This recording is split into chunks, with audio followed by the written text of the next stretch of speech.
Welcome to the Sens Spotlight podcast brought to you by the Sick Podcast Network. Before we get started, bet the beauties with Betway and scan the QR code on the screen or click on the link in the details section to create an account and download the app. Must be 19 plus. Please play responsibly. Also, for our YouTube fans out there, please hit the hype button. That really helps out the show. Please like and subscribe to the Sens Spotlight podcast. It was a tough loss last night for the Ottawa Senators. We're going to probably have a bit of some knives out with Pierre McGuire joining the show. So it should be a good show, and hit it. Turn up your volume. Because you're about to listen to the Sick Podcast. Sens Spotlight. Here's Alfredson bursts the speed, gets a shot away, score! Daniel Alfredson ends the game in overtime and sends the Ottawa Senators to the Stanley Cup Final for the first time in franchise history. The sickest Ottawa Senators podcast. It's gonna be sick. And we are joined by Pierre McGuire to discuss last night's game. Pretty bad performance. Just what were your initial thoughts from last night? It's kind of like an old English novel. It's a tale of two cities every single night for the Ottawa Senators. I mean, no disrespect, because I saw a lot of positives in that game. I saw some negatives in that game, and I saw some matchup problems in that game. But to me, the biggest thing is the positive. Travis Green being proactive as a coach, Alex. I really like what he did by putting Cousins, Stützle, and Batherson together as a line in the second period.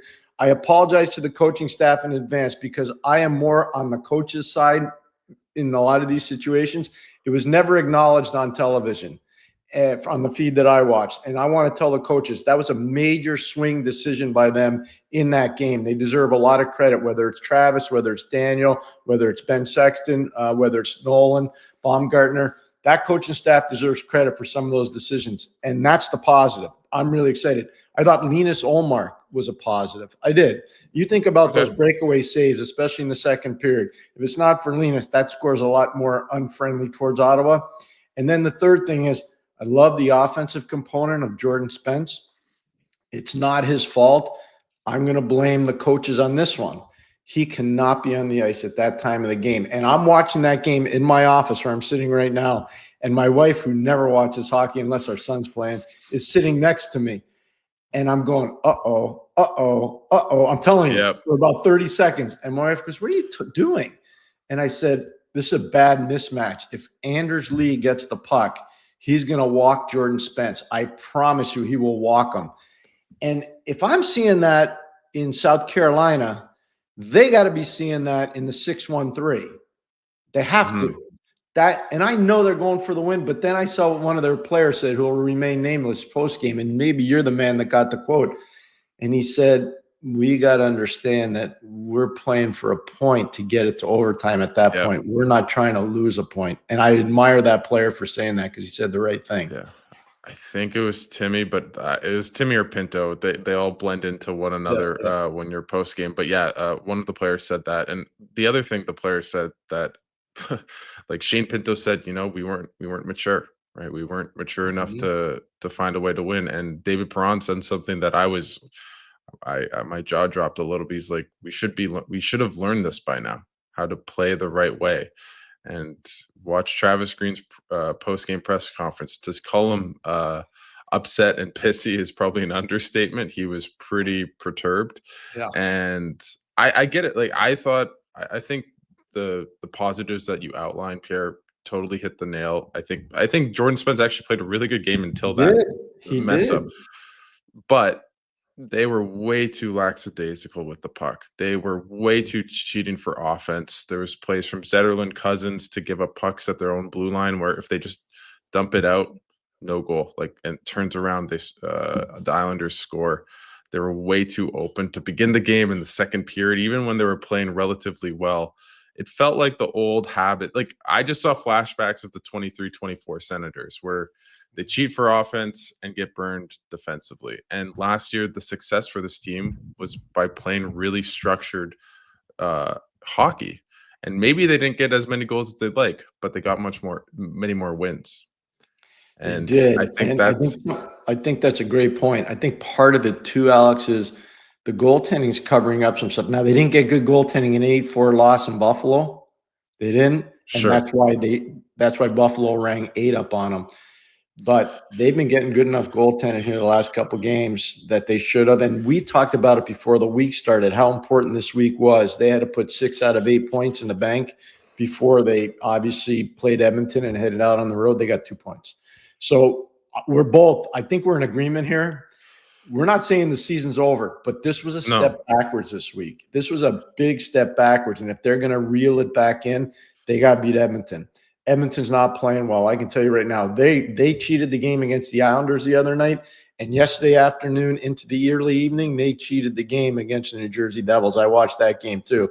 And defensively, they are not committed as a team. They're not. They're blaming the D and the goalies, but the forwards aren't helping them. I'll just tell you that right now. There's a great play in that. If you're a fan of hockey, there's a great play in that game in the third period where Luke Glendening of the New Jersey Devils, who's had an amazingly strong career for a guy that gets no points because he plays with energy and pride, he outmuscles Ryan Nugent-Hopkins at the point of attack in a shorthand situation. And eventually the puck goes into the neutral zone, and Connor Brown, an old Oiler and an old Senator and an old Leaf, wins a foot race and scores a huge shorthanded goal for New Jersey. Ottawa can't allow themselves to get into what Edmonton's doing. And so Edmonton's cheating the game offensively because they're always trying to get points. Ottawa can't fall into that. And that's why it's interesting that they're playing their next game against one another. I was going to say, like, what I was thinking about, okay, you're playing the Oilers. You want to get back to the root of your game that is defensively minded, defensively structured. There was no better test than the Edmonton Oilers. And I think in a way, there's no better mindset to head into a game because you're playing the Oilers. It's not the Islanders. You know you have to play well defensively or you're going to get burned. Against the Islanders, Nashville, but against the Oilers, you need to. And I think this is going to be very much a litmus test for this team. And I'm still the thing I think this team's lost early was last year coming into the season. The discussion was they need to score more goals at 5-on-5. And I remember asking Green a couple times, like, what's that balance? You have the good defensive structure in place and you want to score more goals. Like, how do you keep the defense there while also trying to add? And I think the pendulum swung where they've gone too much for offense and lost that defensive identity, which is what brought them into the playoffs last year. And playing the Oilers will be the ultimate test. And I think hopefully if things go well, it can be a U-turn where it's like, okay, we cheated against some bad or worse opponents. We're playing some better teams and we have to kind of go back to our fundamentals, but it's going to be tough. So I'll present this to you, Alex, because I love your takes on so many things. I think your post-game interviews are outstanding, by the way. Some of the stuff you get out of them are tremendous. So I'll just present this to you. And you say, McGuire, I agree. McGuire, don't agree, or whatever. So number one, when they were playing that game you're talking about, players were slotted. Shane Pinto was slotted as a number 3. Sometimes Ridley Gregg was slotted as a number 4. They've lost that slotting because Shane Pinto is so hot offensively. He's probably got the hottest stick in the league. He really does. So he's not playing in a defensive mode anymore. He's playing in an offensive mode. So that's changed the structure. We complimented the coaching staff on putting Dylan Cousins on a line with Timmy Stützle and Drake Batherson. Well, Cousins was supposed to come here and be Ottawa. He's supposed to come here and be a shutdown guy, a good two-way guy to insulate Pinto. That hasn't happened. That has not happened. And then he's a minus. Keep going. Yeah. No, he's a -7. Just that's what I'm plus minuses and everything. But yeah. So we're illustrating what's gone wrong and how they got to get back on the rail. So slotting's an issue. And for the fans, coaches talk about slotting all the time. It's internal inside baseball stuff, but it matters because players maintain their roles longer. And here's another one, matching up on the backside. We talked about it before. As much as you love Jordan Spence's game, and I'm the biggest proponent, you can ask his agent, Peter McTavish. When McTavish first got him, I was calling Peter up saying, this Jordan Spence is something else in LA. Like, he's way under the radar. And he's the offensive version of what Alex Carrier is to the Montreal Canadiens defensively. That's what he is. They're under the radar players that are really important. But you can't put him in that situation at the end of the game. You can't. It's a tie game. You got to at least get a point out of that. You've had a kind of a mediocre week. So this is all decision making that comes down to, but it comes down to starting with one thing: slotting.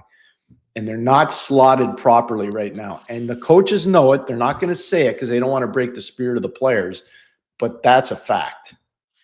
That's an awesome point. I never thought about it that way in terms of the slotting, but I think you're right, especially on the Pinto case, right? Where with Kachuk out, they're asking him to score more, but then he's not playing in that defensive minded role that was so effective last year. And guess what? The team's not playing well defensively because they don't have him as that third line center to go up against the toughest matchups and shut them down rather than him. I don't think he's cheated the game at all. No, I want he's to not make that cheating. clear. No. But it's just the role on this team has changed, right? Who is trying to shut down the best players on the other team? I don't feel like Ottawa has done that at all. I think as Dylan Cousins' offense has been there, defensively, there has been, I can think of 2 or 3 times where he's given up the puck at his own blue line, immediately goal, right? And he's a -7. So it's not, I mean, plus minus isn't the be all end all stat, but I completely agree with you, Pierre. Like, I think this team is in a rut because of where everyone's playing and how they're playing. Yeah. Right. Yes, I love what you're saying. Here, I just want to throw this at you. This is for the fans. You can go look it up. I'm sure there's some old YouTube tapes. When Travis Green was really breaking into the league and the Islanders made a huge surge one playoff season, Travis Green played on a line with Brad Delgarno and Brian Mullen. And they were deployed as a shutdown line, and they were really good. And they drove other team star players nuts. And I'm telling you, he appreciates that role. He knows how important that role is. And you talk to him almost on an everyday basis. And I'd be willing to bet if you went to him and said, what's the one thing you'd like to see your team do better? And I bet you he would say, we got to establish a presence against the other team's best players. And we haven't done that yet. And I'm telling you, if he doesn't say that first, he'll say it second. And last night he said something along the lines of, like, we need to get back into our better habits. We can't cheat for offense. We can't. That's not how you win games, and we've lost that. And we're kind of like, how has that happened? You were good at that last year, and he didn't really have an explanation. But I mean, I'm sure he just feels like the team's ethos has kind of changed so far this year. And losing Kachuk sucks. If the PK was better, if Allmark was better to begin the season, like, I could see a pathway for this team to be better. But I think you hit it on the nail. If Ottawa, I don't have it in front of me, but they've allowed 30 goals in their first 6 games. Yeah, you're just not. You brought it up, and you were right on one of the first shows we did. Pierre, what's wrong with the penalty killing? And I think we talked about the diamond, and I know you backed me up on it. I said that's not going to work. It's a copycat league, and I'm watching all these teams get singed on the power play because they're playing the diamond, because the offensive coaches has figured it out. And usually at the start of the year, the penalty killers have an advantage over the power play.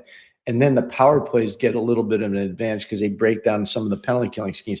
But almost everybody's playing the same penalty kill system right now, the diamond. So all these coaches that run power plays, and I've had the chance to do that a little bit in my career, they're singeing the diamond. And a lot of times it's going D, half wall, icing line, cross crease, back of the net. Go watch LA yesterday. Go watch New Jersey. Go watch all these teams playing and scoring on the power play. That's what they're doing. It goes D, board side wing, icing line, cross crease, or bumper. It's unbelievable. And it's not complicated. But no. People are playing the same defensive systems in the penalty kill. It's not working. And Ottawa's one of those teams. Yeah. Let's just say I asked Travis Green yesterday and said, so, you didn't have a good PK last year. Yeah, you're at 55%. You use the diamond. Why do you keep using it? He's like, well, I believe in it. We're sticking with the diamond. And he was pretty upset at me. And then the post game, he said, I asked, because I thought their PK was actually really good. They killed the 5-on-3. The 5-on-3 was big. Jensen's block at the end of the second period. That was a massive play by Nick Jensen. Massive. And way more aggressive. Like, Pinto and Greg were flying out rather than just being static and ceding possession and kind of letting the teams just pickpocket around the Senators. They were way more aggressive. And I'm like, okay, I like that. We're good. Like, we're getting there. And I asked him post game, I'm like, oh, do you, at least I know you lost, but do you take some solace? And he's like, you keep asking me. So yeah, either way, about And the that's why PK. you're good at your job. And you know what? You wouldn't be doing your job if you didn't keep asking, because it is a sticking point.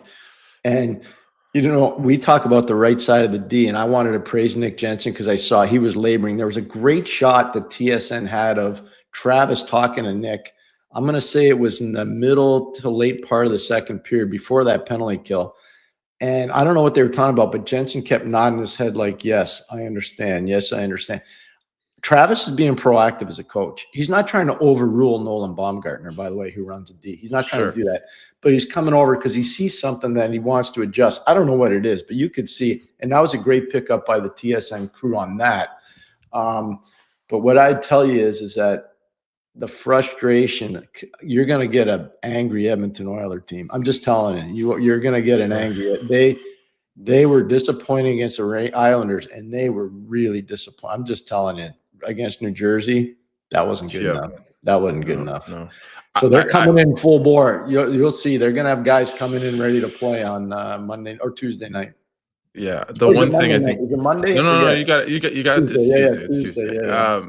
The one thing that I think Green deserves credit for, I think, was, as you mentioned off the top of the show, is mixing and matching the lines, right? Putting the Stutz to Cousins line. He basically in the third period was just throwing out a million different sets of personnel and lines on the offensive side, on the forward side, and I think it really worked.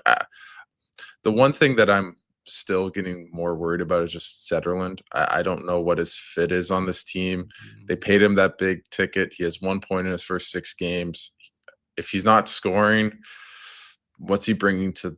I thought he had a couple nice plays, but it's pretty perimeter.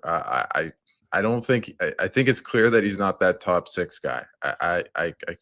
Maybe things can change. Yeah, no, but so we've talked about this right from when I started doing the show with you, and I'm loving doing this show with you, by the way. But we talked about this, and I asked you about Zetterlund's fit on the top line with Tkachuk and Stützle at the time, and most people were in love with his shot and his skating, which is great. But I'm going to tell you, there are 3 players in the league right now that are vastly overrated offensively, who doesn't mean they can't get it going. One is Zetterlund. One is Nicky Ehlers in Carolina, who has 0 points. And the other one is Andrei Svechnikov in Carolina, who has 0 points. And those guys are getting huge sugar time, meaning good minutes against easier guys. And they're not getting – all 3 of those guys are getting paid pretty significantly, and none of them are getting it done. And so it comes down to, like, how do they get their identity back? Do they need somebody around them to make them better? Do they need to be with different players? Does a coach have to get in their ear?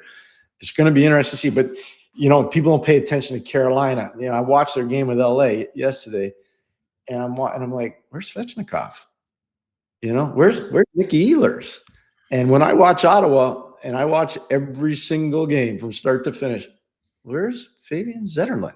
So it's the same kind of vibe. And if you look at the stats, and I'm not a big stats guy, I'm not a big. I know we disagree on that a little bit. It's okay. okay. But that's good. That's a good thing, because I can learn from you, and maybe you can learn from me. For sure. And I want to learn from you. But here's what I would tell you: those guys' numbers aren't flattering for what they're being paid to do. All 3 of those guys. I believe in analytics. I do think it's a good tread line, but for example, Fabian Zetterlund, his analytics are actually pretty good. They're not bad. They would tell you he's an effective player. Yep. But you know what? If you have 1 point in 6 games, cool. Like, it doesn't matter that you have a great Corsi or expected goals. He has not looked like a guy that is creating a lot of offense. And so at a certain point, like, the rubber meets the road, right? You can have all the great analytics in the world, but if you're not producing, at the end of the day, you don't win it on the stat sheet or on like an algorithm. You win it on the ice, right? And if you're not producing, like, that's one thing I do take a little bit of solace from in terms of Tim Stützle. I thought he was way more dynamic, way more north-south. I love that he shot on that play on his goal to get it to 3-2. Yeah.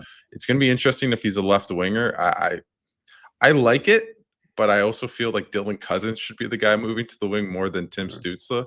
But because of Tkachuk being out, you don't really have any left wingers. So Stützle makes much more sense sliding over to the left wing. And as you're talking about slotting, it makes more sense to slot him there rather than Dylan Cousins. But Shane Pinto goes to 2C. Elliot Friedman just reported the Sens offered him an 8-year deal. I don't think they're close, but I think they're trying to make something happen in the near term. So it's an interesting dynamic. But I guess my point being is I think one positive is just seeing Tim Stützle look much more like the guy that Ottawa needs to be in terms of being dynamic, being north-south, creating chances, shooting the puck. Like he was just really good last night. And I think that line with Stützle, Cousins, and Batherson, it makes a lot of sense to play them without Tkachuk. The problem is the rest of your second and third line, you don't have as much there, right? You're kind of going all in on one line, and it can work and maybe doesn't. I don't know. Well, especially when you go on the road. When you go on the road and you don't get latch change, it's really tough. But here's one other name I want to throw at you because I think he needs to play more, and I think he needs to be moved to the middle. It's Ridley Gregg. I think Ridley might be at this point the most consistent all-around player for Ottawa. I'm not saying he's the best offensive player. I'm not saying he's the best shutdown guy. I'm not saying he's the best penalty killer. But what I'm saying is I think consistently, I know Shane's getting all the goals, and I know Shane's done some really good things, and I'm fans of both guys. I've had a chance to work with both of them. But the truth is that I think Ridley's been the most consistent. I think his minutes have to go up. They have to define his role more clearly, and I think they will. I think the coaches will figure that out. You know what I would love, if I'm being honest? Keep Stützle or Cousins on the wing. I think maybe it makes more sense Stützle on the wing just with Tkachuk out because they have no left wingers. Right. Put Pinto on the second line with Giroux, maybe Perron or Zetterlund, depends. And then you have Ridley Gregg with Amadio as kind of a shutdown. Right. That's line. That slotting and identity, right? That we were talking about. There exactly. And I completely agree with you on Ridley Gregg. I haven't felt one game where I felt, okay, he's played bad or he hasn't kind of been noticeable and made all those little plays that I'm sure you know about being around him for a long time. So I think Ridley Gregg going to the middle would make a lot of sense. And it's interesting that Travis Green did that in preseason. He put him in the middle for a couple games, and he never did last year. So I think they kind of knew, hey, we might need to have, Ridley Gregg slot over to the middle, his natural position, just in case, things change, and things have changed. Yeah, no, they've changed. So let's just say you did this. Let's say you get Shane Pinto, Dylan Cousins, Ridley Gregg, and Lars Ellers. 1, 2, 3, 4. And Lars is at this point in his career where 4 is good for him. That's where Lars slots right now. That's where he slots. Oh, Lars is very effective at that position. And he can do a lot of things for you, whether it's face-offs late in the game or a period, shorthanded situations, second power play. Like Lars can do a lot. He's still got some game, but he slots the best there. If you have Dylan in the 2-hole, let's just say he's in the 2-hole, you got one guy that it's really flexible, and that's Claude Giroux. Like he can play wing, he can play center. He's going to take a lot of your big face-offs. He can play in your power play. So they got more than enough bodies. It's about figuring out what the roles of those bodies are going to be. And that's where I think Travis and his staff, and Daniel would know this too, a lot like Travis, because of the way they played in their careers. They were hockey IQ guys, both of them. They'll understand how to do this. They will. Like if you told me you had a straight staff of guys that were just all offensive guys or all defensive guys, I'd say you're doomed. You're doomed because they won't figure out the roles. They're smart enough that they'll figure out the roles. It's just they got to do it quick now because now when you get on that prolonged road trip, and Alex, once you get on that prolonged road trip out west, it goes fast. And you can be out of this thing quick. People don't realize how quick. Nobody expected Detroit after their first game, the way they laid an egg against Montreal at home, to bounce back and be where they are right now. I'm just telling you. How many people after Florida won their first 3 games said, oh, yeah, Florida Panthers are going to lose their next 4? Nobody thought that. If you told me the Senators, I was actually saying this to a colleague of mine after the game. If you told me after the first game of the season, the Senators would go lose 4 out of 5 after that game against Tampa where they just completely shellacked them, I'd be like, what happened? Did everyone get hurt? Like I just like they played so well in that game, and I thought, wow, that's the team that's going to jump up the Atlantic, and let's just say that has not happened. It feels a bit of a year from now. Did you ever think the Florida Panthers on a Saturday afternoon would go into Buffalo and get beat 3-0? No chance. Although Buffalo, I maybe you didn't the think analytics they'd beat Florida 3-0. You didn't think they'd shut them out. And with all due respect to Florida, who I think are an amazing organization, and I'll say that all the time. I think Billy Zito's gone there and done amazing work, and Paul Maurice has done amazing work, and their scouting staff has been off the charts at the pro level in particular. I just watched their American League team play back-to-back nights against Minnesota's farm team, and I'm going to tell you, they got a whack of prospects there too. They don't just have a few; they got a whack of guys down there that if they have these prolonged injury situations, it'll hurt their American League team. But it's not going to hurt. Their NHL guys are going to get replenished pretty quick. But I'm looking at Florida and I'm going, okay, I never thought this would happen. And you know what? It shows you that when you play a lot of games, even though it's early in the year, guys are worn out. And all I'll say is this: Ottawa's going on this road trip, and you brought it up about 10 days ago. If they don't get going here because of what's gone on with Buffalo and what's gone on with Tampa and what's gone on with Montreal and what's gone on with Toronto, Detroit, like you look at it, I'm just telling you, it's going to be a beast to get back in the race. It's going to be a beast. That's why they needed to get that point last night. Like I tweeted it. I was like, this is such a bad, like they should have won that game 5 times and they found a way to lose. Absolutely. And the one thing I'm worried about, and unless you have another thing to talk about, we'll end off this, but they're finding ways to lose. They're not finding ways to win. And last year, at the start of the year, they were finding ways to lose, but then they figured it out. So that gives me some hope that last year they went through a tough start to the year, injuries, everything, and they figured it out. But they were playing much better hockey than they are now. And the problem is they only have a couple more of these, bad shellackings against bad opponents before you're just too far down the standings, and then you're playing the Oilers and you need to win, right?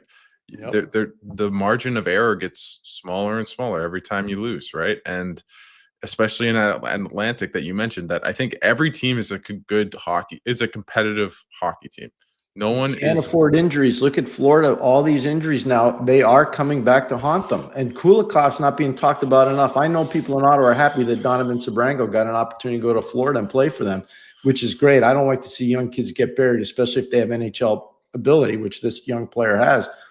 But Kulikov's a big loss for them. And you start doing the math. Kulikov's injured. Brandon Montour is gone. Oliver Ekman-Larsson is gone. You're like, go look at all the players that they've lost either for nothing. Nate Schmidt is gone. So you keep losing all these defensemen. They don't just fall off trees. They're hard to find. And I'm just telling you, like, Florida's got some work to do. Just like I think Ottawa, the difference is, and this is a big difference, Florida's got the ability to have bigger bodies down the middle, slotted. Like Luostarinen is a natural center iceman. Lundell is a natural center iceman. Going out and getting Luke Cunnin was a good move. Like chapter and verse, I can quote him, Sam Bennett. So they're still jumbo size down the middle. I don't know if Ottawa's there yet. I'm just using Florida as an example because they're kind of hitting the skids a little bit at the same time that Ottawa is, even though we were all excited after the win against Nashville the other night, Yeah. Or was I sorry? Yeah. Sorry. Seattle. Seattle. Yeah. Sorry. I agree. The one thing I would say just on that, I mean, they're not as good as Florida by no means, but they do have enough depth, I think, to survive. But now it's being put to the test, right? I think Kachuk injury, you would agree, right? Kachuk is and I don't want to say, the sky's falling, because he is going to be back in 6 to 8 weeks. I saw him yesterday with the cast and everything around the rink. Like, I'm sure he'll be back around 6 weeks, probably, if I had to guess, knowing the Kachuk's a little bit well. But in the end, this is the put up or shut up time for Zetterlund, Cousins, like just even to a sense, Jordan Spence, right? Like Ottawa will need those guys that are almost like, if they play well, the Senators will do well. Mm-hmm. We know what Drake Batherson is. We know what Jake Sanderson is. We know what Tim Stutz is like. But those guys need to step up, and this team needs to rally behind the loss of Kachuk and find ways to win. Because the way they played yesterday, if that keeps happening for another 2 weeks, they're going to be at the bottom of the standings, and they're going to be at a 10% chance of coming back and making it to the playoffs. So No, go ahead. No, I just think that Edmonton game, if you're 3-4 versus 2-5, that is a huge difference. Especially going out. Same for Edmonton, as you mentioned. Edmonton's kind of a must-win. Did you have the Islanders? Did you have the Islanders as a playoff team before the season started? No, I thought they'd be plucky though. I liked their team. Them and I was high on San Jose, which doesn't seem to be working well out They're for gonna me. they're So gonna have a yeah, tough season. Part of the issue there is the defense. The names look good. The birth certificates don't look as good. yeah, yeah. It's a And I get it. and I you understand what they were trying to do. I do. I really like their thought process on it. The problem is there's not enough good young ones coming along, and those older players that they have, whether it's Orlov, whether it's Letty, they're good, useful players, but they're deeper in the lineup players. They're not guys playing 24 to 26 minutes of shutdown. They're just not. yeah, So, and they're not getting elite goaltending, whether it's yeah. Nedeljkovic or Eskatov. They're not getting good enough. So Oh, I understand why and they are where they are. I do. I get it, but they are plucky. What's going to happen soon there, though, I'll tell you this. This is for the hockey poolies probably. You're going to see frustration from Will Smith because he's not putting – and he's used to ringing up big points. And Macklin Celebrini's not ringing up big points. And those guys are going to get frustrated because they're – every game, I've been in those rooms. They come in and they circle the numbers. You know, they circle 2, they circle 71. They say if those guys don't score, they can't beat us. And so all the veteran guys say, we want to win. These are 2 points we got to have. So they punish those two guys. They punish them. And that's what happens to young players. And that's why, you know, like Michael Meese is a really good player. Should he be in San Jose right now? No way. So. No way.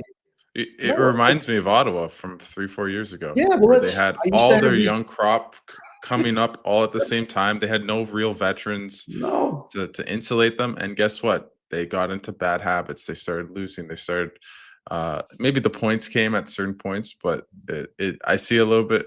I think the one thing I learned from Ottawa is rebuild. And I mean, you were a part of it, right?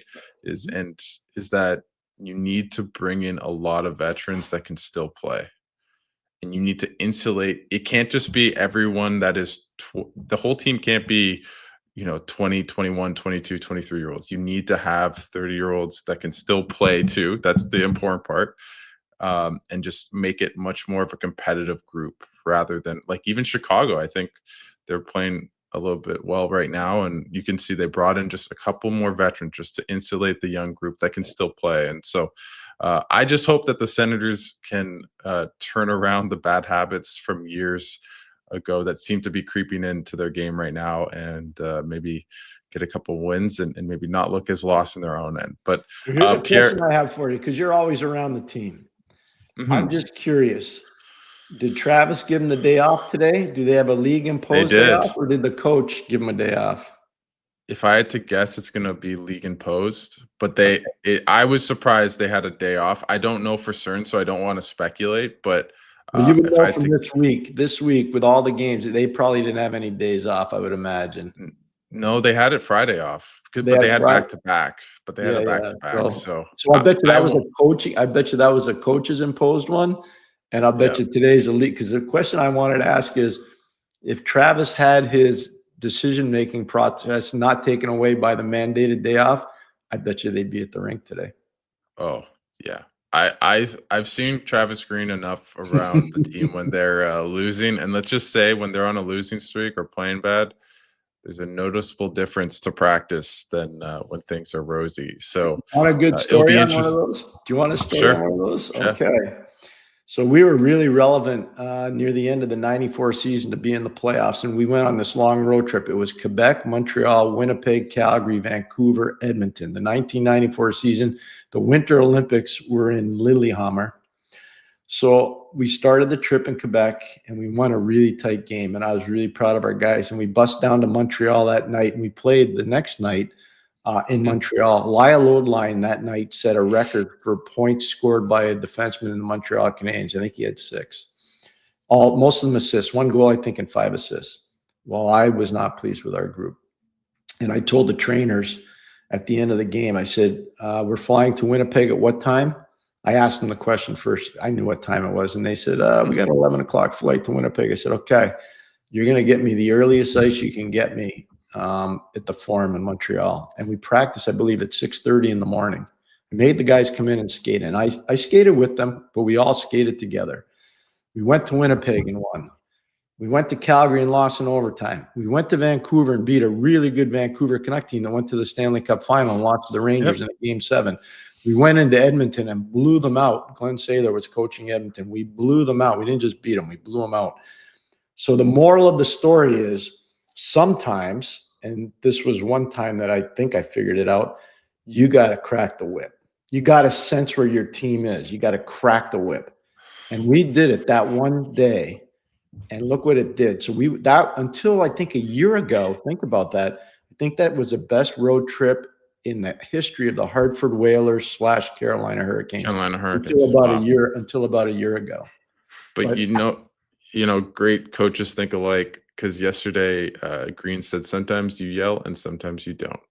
Mm-hmm. And I think that's the whole part of kind of man management as a coach, is sometimes you have to know your players. You need to know when you need to crack the whip, and sometimes you need to know when not to. And I guess maybe he decided not to today, and maybe that's for the better. But I'm sure, knowing Travis Green a little bit, the guns will be coming. It's only a matter of time. But Pierre, thanks so much for taking the time. We'll do this again after, I guess, Tuesday's game against Edmonton. So hopefully it's a better performance and we can have a bit more positive things to say. But we always appreciate you on the show, and thanks so much for coming on. Keep up the good work, my friend. Thanks, Alex. Have a great Sunday, everybody. And that's a wrap. Hope you don't miss us too much until next time. Follow the Sick Podcast Sens Spotlight on YouTube, Instagram, Facebook, Google Play, and Apple Podcasts.